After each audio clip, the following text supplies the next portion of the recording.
Everyone. I am Mrs. Archana Randive, working as an assistant professor in the Department of Electronics and Telecommunication Engineering, AISSMS Institute of Information Technology, Pune.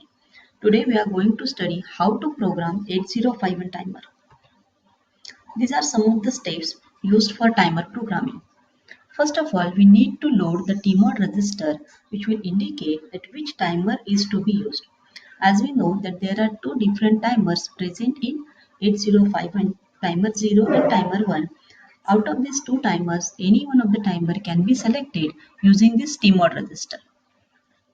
Then next, the initial count values are to be loaded in registers TLX and THX. Here, X stands for which timer we are going to use.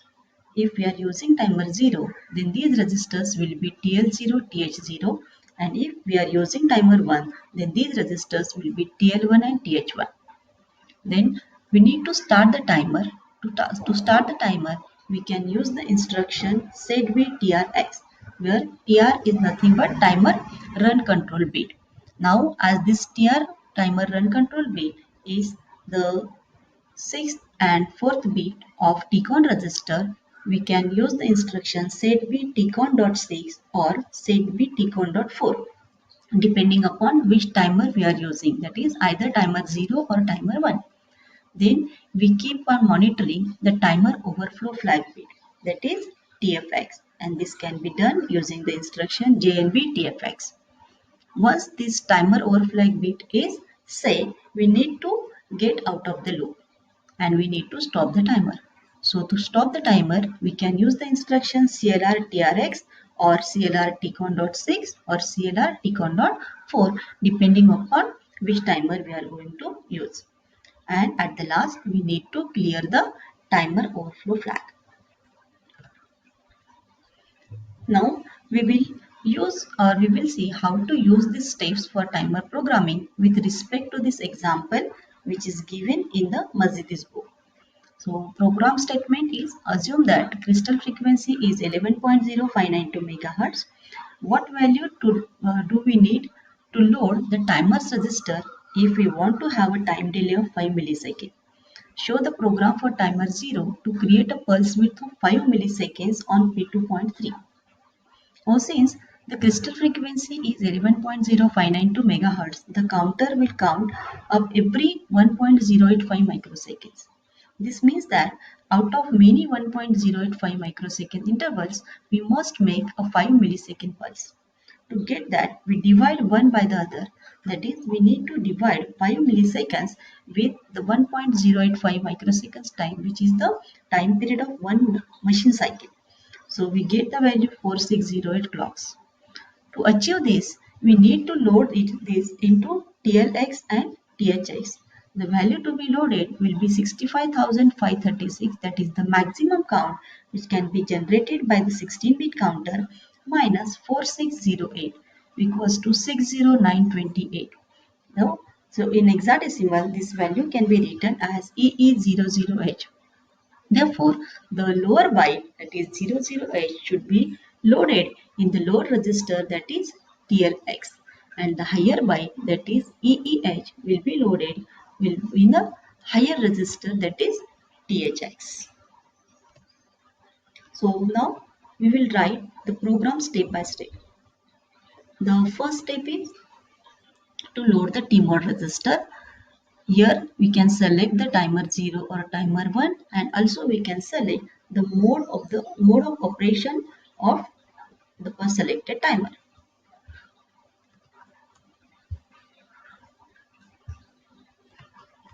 This is the TMOD register.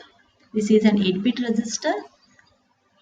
Lower 4 bits, bit 0 to 3, are used for timer 0, whereas upper 4 bits, that is from bit number 4 to 7, are used for timer 1. So as in the program statement, it is mentioned that we need to use timer 0. So the bits related to timer 1, we will make all these bits equals to 00.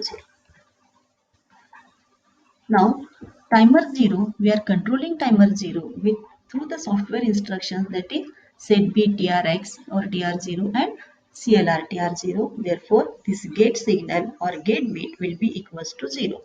This register also I have explained in my previous video. These timer registers can also be used as counters. So to select its working, bit number 2 has to be set or reset accordingly. Here we are using this as a timer, therefore this bit should be equals to 0. And normally we are using mode 1 out of 4 different modes. These modes also I have explained in my previous video. So to select mode 1, we need to set bit number 1 and 0 with respect to timer 0 as 0 and 1. So the hexadecimal value to be loaded in TMOD register will be 0, 1H.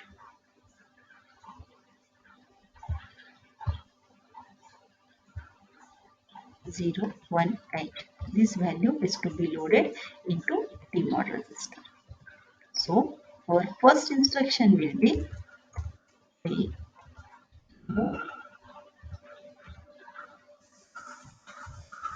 TMOD hash 0, 1, 8. Okay. Now, as we have discussed while calculating the initial count, this TL0 register will be loaded with the lower byte of count, that is 00H. So the instruction we will be using is move TL0, hash 00H. And the higher byte of count is to be loaded in TH0 register. So move TH0, hash 0 EEH. Now this is the initialization of our timer. Now the actual delay program will start. So to do this, we need to first start the timer. So we will be using the instruction set B TR0. As we are using timer 0, we need to use TR0.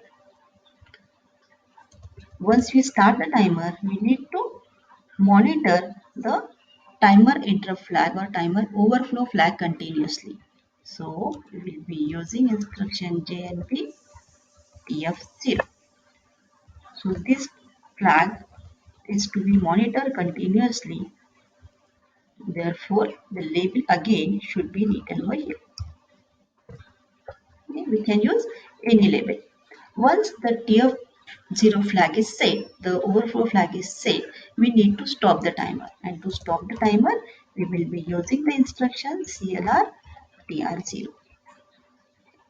Again, the set TF0 flag has to be reset, has to be cleared for next round of operation. So this we can do using the instruction CLR TF0. And to repeat all these things, it should be keep in the loop. So we are writing the instruction sjump, that is sjmp, and the here label should be written over here where the count will be reloaded. That's it. This is how we can program 8051 timer. These are the references which I have used. Thank you.